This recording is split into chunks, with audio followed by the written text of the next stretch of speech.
I stumbled into my birthday party exactly 17 minutes late. The silence hit first, that sudden hush that falls when someone important walks in. Except I didn't feel important. I felt like an intruder. My name is Viviana, and this was supposed to be my 34th birthday celebration. Instead, it became the night I burned my entire life to the ground. Surprise! The voices were delayed, scattered, not the unified chorus you'd expect. I forced a smile, scanning the faces in our oversized living room.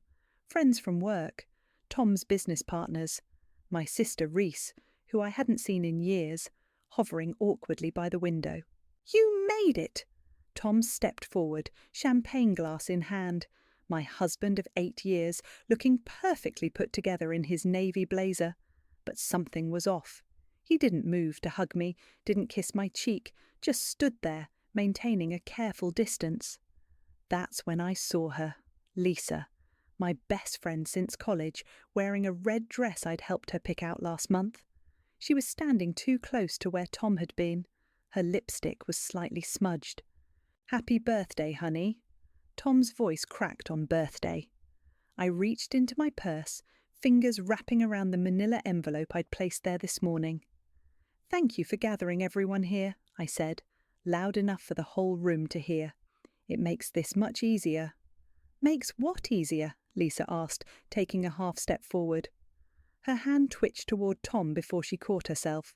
I pulled out the envelope. "The papers are all here. Everything's been documented. The condo on 5th Street, the offshore accounts, the hotel charges." I paused, watching their faces drain of colour. "The surveillance footage." "Viv," Tom started. "Don't." I held up my hand. "I've watched you two for weeks, months actually, every meeting, every call, every time you thought you were alone in my property." Lisa's glass slipped from her hand, shattering on the hardwood floor. The crash made everyone jump, but I kept my eyes locked on Tom. "Your father's involvement was sloppy, Lisa. A senior partner at his firm helping hide marital assets. The Bar Association would have opinions about that." Reese moved closer, her hand touching my shoulder. "Do you want me to clear the room?" "No." I shook my head. "Everyone should see this. They should know exactly who they've been protecting." I walked to the cake table. A beautiful 3-tier creation with "Happy Birthday, Viviana" written in perfect cursive. Placing the envelope next to it, I turned to address our guests. Inside this envelope are divorce papers, evidence of financial fraud, and documentation of a year-long affair between my husband and my best friend. There's also proof of conspiracy to declare me mentally unfit. That was a creative touch, by the way. The room erupted in whispers. Jose, Tom's business partner, stepped away from him like he was contagious. "Viviana, please," Tom's voice shook. "We can talk about this privately." "Like you talked about me privately, planning to have me committed so you could control my assets." I smiled, but there wasn't any warmth in it. "No, Tom, we're done talking." "I can explain," Lisa tried, mascara already running. "Save it for the courtroom. I've reserved seats for both of you." I smoothed down my dress. The black one Tom always said was too severe. "The hearing's on Tuesday. Your lawyers should have been served about—" I checked my watch. 12 minutes ago. I turned to leave, then paused. "Oh, and Tom, the condo you've been using. Check the ownership documents, carefully.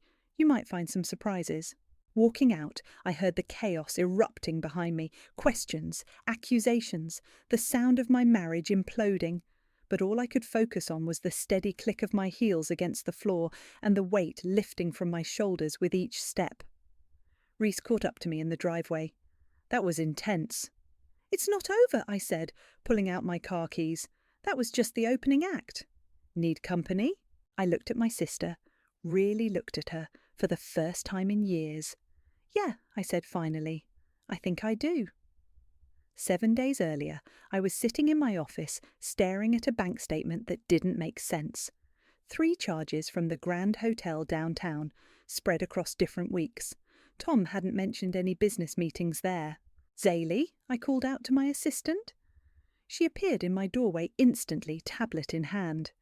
"Can you pull up the merger documents from last quarter, the holding company acquisitions?" The ones Tom said not to worry about. She raised an eyebrow. Exactly those.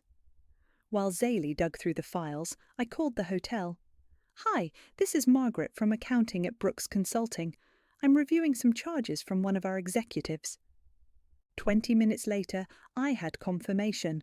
Room service for 2. Multiple nights, always the same suite. Zaylee returned with a stack of papers. Found something interesting, she said, placing them on my desk. Remember that condo complex we acquired in the merger? Unit 507 was recently leased to a new tenant. And Lisa Foster moved in 3 weeks ago. The room tilted slightly. I gripped the edge of my desk. Pull everything you can find on that property, and Zaylee, not a word to anyone. Of course. She hesitated. There's something else. The holding company that owns the building? It's registered to Sunshine Properties LLC. Isn't that Lisa's childhood nickname? I finished. My stomach churned. Tom helped set up that company. I spent the next hour making calls, each one revealing another layer of betrayal. By lunch, I had enough to know my marriage was over. By dinner, I had a plan. Marcus? I spoke into my phone, pacing my office. It's Viviana. Remember that favour you owe me from law school? My old classmate, now a forensic accountant, met me at a coffee shop across town. This is thorough, he said, reviewing the documents I'd brought. They've been moving money through shell companies for months. But look here. He pointed to a transaction list. They got sloppy, left a paper trail. Can you trace it? Already did. He slid a folder across the table. Offshore account in the Caymans, registered to both of them. They've been planning this for a while, Viv. I took a slow sip of my now cold coffee. How much? Almost 2 million, most of it from your joint accounts. That night I sat in my car outside the condo building. Unit 507's lights were on. 2 shadows moved behind the curtains. I pulled out my phone and dialed. Reese, it's me. I know it's been a while. Viviana? My sister's voice was cautious. Is everything okay? No. I watched the shadows merge into one. Did you know? The silence stretched for several seconds. Yes, she finally whispered. I saw them together 3 months ago. I didn't know how to tell you. Like Mum didn't know how to tell Dad? That's not fair. None of this is fair. I started the car. But I'm not going to be quiet about it like Mum was. I'm not going to pretend it isn't happening. What are you going to do? I pulled away from the curb, leaving the lit windows behind. First, I'm going to need access to your law firm's resources. Then I'm going to need you to trust me. Viviana? They're planning to have me declared mentally unstable, Reese. I found the paperwork. They want to take everything. Another long pause. Come over, now. We'll figure this out. An hour later, I sat in Reese's kitchen, surrounded by legal documents and takeout containers. The condo's technically yours, she confirmed, reviewing the merger papers. They don't know that yet. No, I said, reaching for my phone. And we're going to use that. I know someone who installs surveillance equipment. Are you sure about this? Reese asked. Once you start, I showed her the text I'd just received from Zaylee. Found emails between T and L. They've been planning this for over a year. Have proof. I'm sure, I said, hitting send on a message to my surveillance contact. They wanted to play games. Let's play. Looking back, that was the moment everything truly began. Not the birthday party, not the bank statements, but that quiet decision in my sister's kitchen, the moment I chose to fight back. Remember when Mum found Dad's second phone? Reese asked, pouring more wine into our glasses. We'd moved from her kitchen to her living room, old photo albums spread across the coffee table. The one he kept in his gym bag. I picked up a photo of our family vacation from 20 years ago. Everyone smiling, pretending everything was fine. She knew for months before that, just kept quiet, hoping he'd stop. And when she finally confronted him, he blamed her. I set the photo down.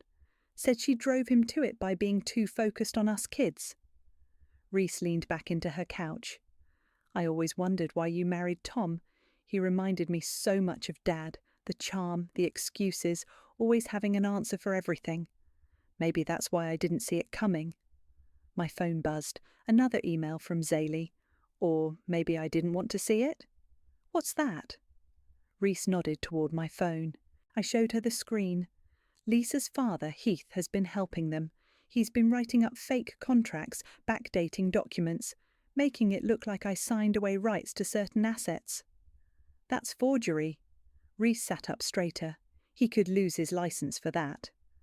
That's not even the worst part. I opened another email. Look at the dates. He started helping them before Tom and Lisa even got together.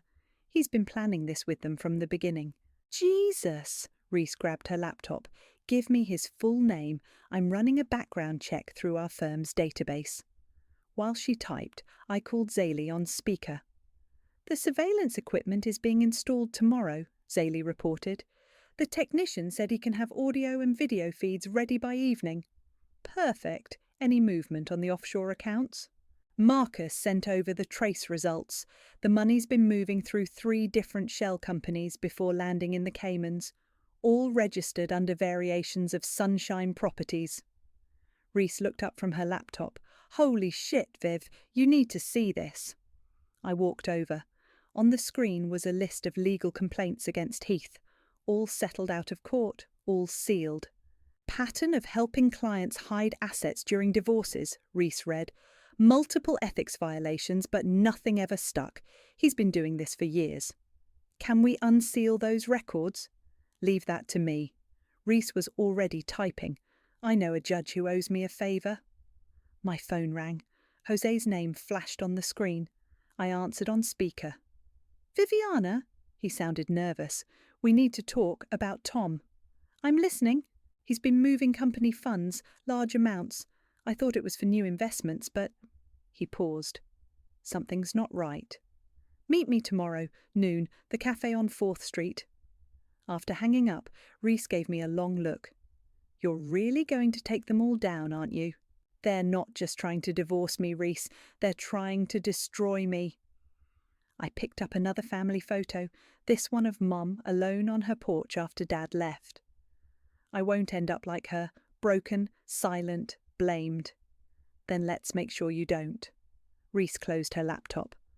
But Viv, promise me something. What? Don't lose yourself in this. Revenge can change people.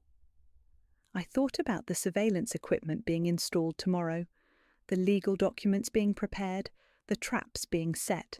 I'm not looking for revenge, I said, but even I could hear the hollowness in my voice. I'm looking for justice. There's a line between the two. Maybe. I checked my watch. But they crossed their lines a long time ago. My phone buzzed again. A text from the surveillance technician. Equipment ready early, installing tonight. We'll have eyes and ears by morning. I showed Reese the message. Want to watch their world burn? She clinked her wineglass against mine. To justice, then, or whatever we're calling it. That night, driving home, I thought about Mom's silence, Dad's betrayal, the generational pattern of quiet suffering. By morning, that pattern would begin to break, and unlike Mom, I wouldn't just find the second phone, I'd use it to detonate their entire world. The first video feed came through at 8:43 a.m. I sat in my office, Zaylee beside me, watching Tom and Lisa enter what they thought was their secret sanctuary. Did you talk to her? Lisa's voice came through crystal clear. Not yet. Tom loosened his tie. She's been busy with work, barely home. We need to move faster. Dad says the commitment papers are ready. My fingers tightened around my coffee cup. Zaylee touched my arm gently. Want me to stop the playback? No. I forced myself to breathe. Keep going. The footage continued. They discussed their plans, how they present me as unstable, paranoid, how they'd use my mother's history of depression against me, how they'd already lined up a psychiatrist willing to sign off on their lies. Poor Viviana, Lisa laughed, sprawled on my couch. Always so trusting.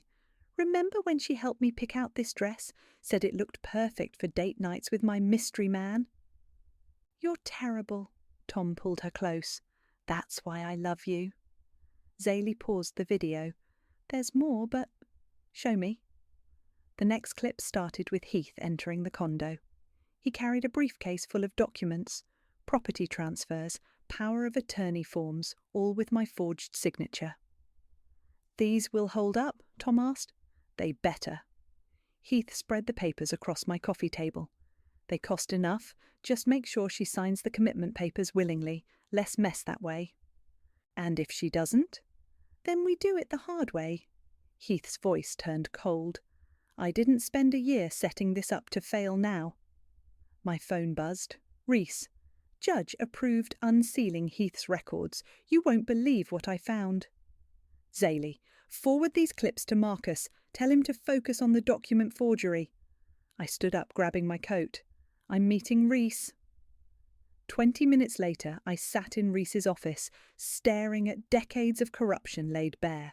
He's been running this scam for years, Reese explained. Helps wealthy clients hide assets during divorces, then blackmails them later for more money. The sealed records were just the tip of the iceberg. And Lisa knew. She helped him. Reese handed me another file. Found evidence of her working as his unofficial paralegal since college. She's been helping target vulnerable spouses, like me. The pieces clicked together. That's why she befriended me all those years ago. She was setting me up from the start. My phone rang. Jose. Where are you? His voice was urgent. Tom just called an emergency board meeting. What's he planning? A vote to remove me as partner. Says he has evidence I've been embezzling funds. I smiled. Perfect. Perfect, Viviana. I could lose everything. Trust me. Get to that meeting. Record everything. And Jose, watch what happens at exactly 2 p.m. I hung up and turned to Reese. Ready to crash a board meeting? We arrived at Brooks Consulting just as Tom was presenting his evidence against Jose. Through the glass walls, I could see Lisa standing behind Tom, playing the role of concerned legal counsel. Now? Reese asked, checking her watch. Now. We walked in just as federal agents flooded the room from the other entrance. The look on Tom's face was priceless. Thomas Brooks, the lead agent held up a warrant. We have evidence of extensive financial fraud, document forgery, and conspiracy to commit false imprisonment. This is ridiculous, Tom sputtered. I don't know what she told you, but... Actually, I stepped forward, they're not here because of what I told them. They're here because of what you told them. I pointed to the conference room camera. That condo you've been using? Every conversation you had there was recorded and transmitted directly to the FBI's Financial Crimes Unit. Lisa stumbled backward. You can't! That's illegal surveillance. Not when it's my property and I have evidence of criminal conspiracy. I turned to the agents. Check his phone. The offshore account details should be in his deleted emails. As they led Tom and Lisa away in handcuffs, Jose approached me. You knew this would happen? I knew they'd try to frame you eventually. I watched the agents collect evidence. That's why I made sure you were recording when Tom confessed to forging those documents in your name. Through the glass, I saw Heath being led out of the elevator in cuffs. Another team of agents was boxing up files from his office across the street. Happy birthday to me, I whispered, as their carefully constructed world crumbled around them. You want to buy me out? Jose stared at me across his whiskey glass. We sat in a dimly lit bar hours after the arrests. The company's in chaos, Viviana. Why would you want that headache? Because chaos creates opportunity. I slid a folder across the table. Tom's shares will be frozen during the investigation. That leaves you as majority stakeholder, temporarily. Until they seize his assets. Unless someone else buys them first. I tapped the folder. Someone with clean money and legitimate business connections.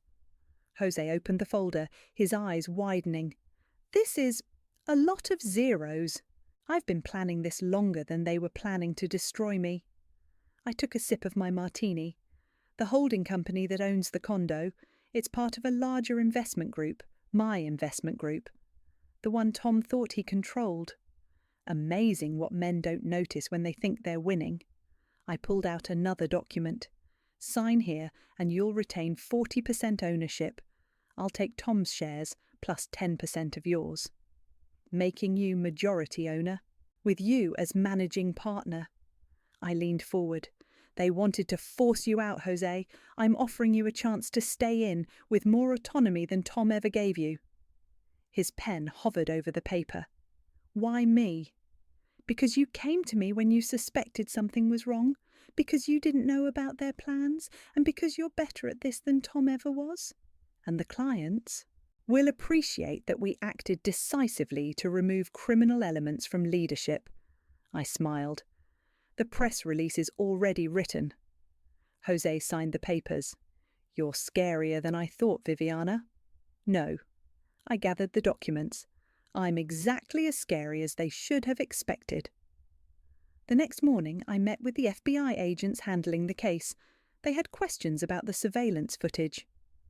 You just happened to own the property they were using. Agent Miller looked skeptical. I own a lot of properties through various investment vehicles. I handed her another file. All perfectly legal. The fact that they chose that particular condo for their affair, pure karma. And the recording equipment was installed after I discovered evidence of criminal conspiracy.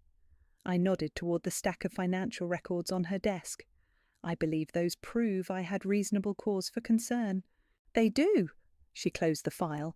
Mr. Foster is offering to cooperate, says he has information about other cases.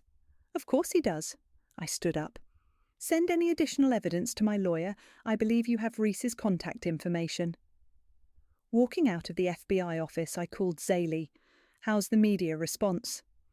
Stock price took a hit when the arrest went public, but it's stabilizing.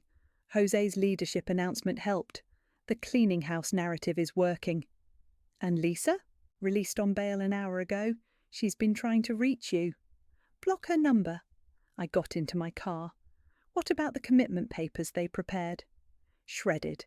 And I've notified every psychiatric facility in the state about their attempted fraud. Nobody will help them now. I drove to the office where Jose was addressing the staff. Through the glass, I could see him projecting confidence, calming fears. He was good at this. Better than Tom. My phone buzzed with a text from Reese. Heath took the deal, rolling on everyone. Tom's looking at serious time. Another text followed. You okay? I thought about that question as I watched Jose handle the crisis. Was I okay? I'd destroyed my marriage, ended multiple careers, and taken control of a company through what some might call manipulation. I'm fine, I texted back. Liar, Reese replied. Come over tonight. We need to talk. I looked at my reflection in the office window. The woman staring back was powerful, successful, victorious. She was also alone. Okay, I texted, but I'm bringing wine. Jose finished his speech and walked over. Board meeting in an hour. Ready to make it official? I straightened my jacket. Time to show them what new leadership looks like. Viviana? He paused. For what it's worth, I'm sorry about how all this happened. Don't be. I walked toward the boardroom. Sometimes you have to burn everything down to build something better. But as I pushed open the door, I wondered if I was trying to convince him or myself. The mediator's office felt too small for the amount of tension it contained. Tom sat across from me, his designer suit wrinkled from a night in holding. Lisa perched beside him, makeup perfect but hands shaking. Heath occupied the corner chair, looking every bit the defeated man he'd become. Let's begin, the mediator said, spreading documents across her desk. Mrs. Brooks has submitted evidence of... This is ridiculous, Tom interrupted. Everything she's claiming is what, Tom? I kept my voice calm. Documented, recorded, verified by federal investigators. Lisa reached for her water glass. Viviana, please, we can work this out privately. Like you worked out how to have me committed? I pulled out my phone, played a clip from the condo. Their voices filled the room, discussing psychiatric facilities and forced medications. That's inadmissible, Heath started. In criminal court, maybe. I stopped the playback. But this is a mediation, and I have so much more. The mediator cleared her throat. Mr. Foster, given your current legal situation, perhaps you should let your own counsel handle this meeting. He can't, I said. His counsel dropped him this morning, something about ethical violations. Tom's fist hit the table. You've destroyed everything, the company, our reputations. You destroyed those yourself. I slid another document forward. This is a complete record of every dollar you diverted to offshore accounts. The FBI is particularly interested in the money laundering aspects. I'll fight this, Tom snarled. You'll what? I opened my briefcase. Contest the divorce? With what money? Your assets are frozen. The company's shares you thought you controlled. Check the ownership records. Carefully. Lisa started crying. I never meant for... Save it. I cut her off. You meant every bit of it. The surveillance footage shows you laughing about it, planning it, enjoying it. The mediator intervened. Perhaps we should focus on the settlement terms. They're simple. I laid out 3 folders. Tom signs over his remaining assets and agrees to the divorce. Lisa resigns from her position and agrees to never contact me again. Heath. I turned to her father. You provide a full confession about every case where you helped hide assets. Or what? Heath challenged. Or I release everything, every recording, every document, every client you've helped defraud their spouses. I'm sure the Bar Association would be fascinated. Tom grabbed the papers, scanning them frantically. This isn't fair. You can't... Can't what? Fight back? Protect myself? I stood up.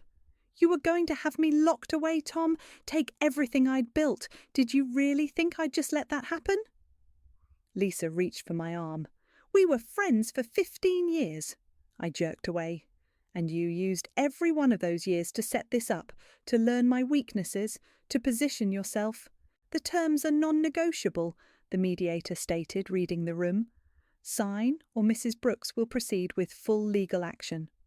One by one they signed. Tom's hand shook so badly he tore the paper.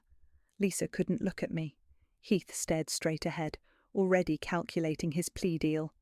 One more thing, I said, pulling out a final document. The condo lease terminates immediately. You have 48 hours to vacate. Where are we supposed to go? Lisa whispered. Not my problem. I gathered my things. Though I hear prison cells are rent-free. At the door, I turned back. Tom, remember when you said I was too trusting, too naive? I smiled. You were right. I was, but not anymore. Walking out, I heard Lisa break down completely. Tom's muffled curses followed me down the hall, but all I felt was empty. Reese waited in the lobby. Done? Done. I handed her the signed papers. File these before they try to challenge them. And the recordings? Send copies to the FBI. I pushed through the revolving door into the sunlight. Let them burn. But as we walked to the car, I couldn't shake the feeling that something in me had burned too, something I might never get back. The courtroom felt colder than I remembered. Tom sat at the defendant's table, his expensive suit replaced by something off the rack. Lisa hadn't shown up, probably still hiding at her mother's house after the media storm. Heath was somewhere in federal custody, singing like a bird about years of legal fraud. All rise, the bailiff called. Judge Martinez entered, already frowning at the stack of evidence files. Be seated. Let's make this quick. My attorney stood first. Your Honour, we have submitted extensive documentation of financial fraud, conspiracy and... I've reviewed the files, the judge cut in, including the FBI reports. Mr. Brooks, do you contest any of these charges? Tom's new lawyer, clearly a public defender, shifted uncomfortably. Your Honour, my client wishes to... To what? The judge leafed through the papers.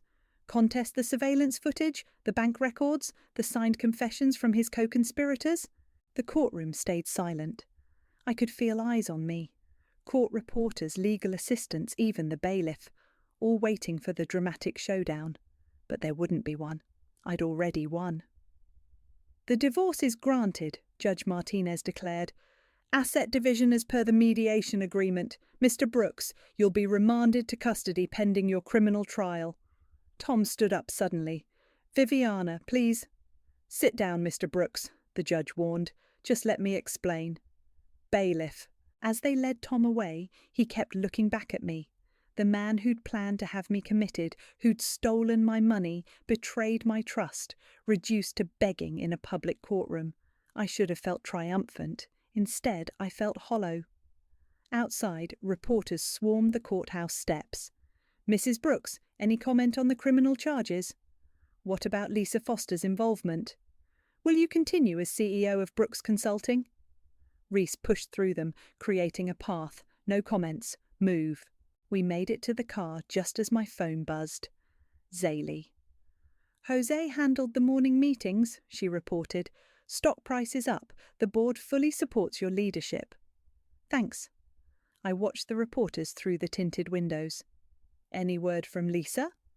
"Still trying to reach you. Want me to keep blocking her?" "Yes." I paused. "How's the company mood?" "Honestly, people are scared of you now, in a respectful way." Reese drove us to her house, where she'd insisted I stay until things calmed down. The moment we walked in, she headed straight for the wine cabinet. "You won," she said, pouring 2 glasses. "So why do you look like you lost?" "Because nobody clapped." "I took the wine. Isn't that stupid? All this planning, all this evidence, this perfect execution of justice, and all I can think about is how quiet the courtroom was." "What did you expect? A standing ovation?" "I expected to feel better." I sank into her couch. "I expected, I don't know, closure." "Closure is a myth," Reese said, sitting beside me. "Trust me, I'm a lawyer. We sell it, but it doesn't exist." My phone buzzed again, an unknown number. The text read, "You really think this is over?" "Tom's trying to scare me." I showed Reese the message. From whatever burner phone he managed to get in custody. "Want me to handle it?" "No." I blocked the number. "Let him rage. He's got nothing left to threaten me with." Reese topped off our glasses. "Remember what Mum used to say? Victory tastes like ashes when you've burned down your own house to win." Mum let herself be victimized. I fought back. "True." She studied me. "But at what cost?" I walked to her window, looking out at the city lights. Somewhere out there, Tom was in a cell. Lisa was hiding in shame. Heath was cutting deals. I had everything I wanted. So why did I feel like I was still losing? "You know what the worst part is?" I turned back to Reese. "I'm good at this. The planning, the strategy, the takedown. I'm really good at destroying people." "That's not who you are." "Isn't it?" I touched the window glass because right now it's all I know how to be. The city lights blurred as tears finally came.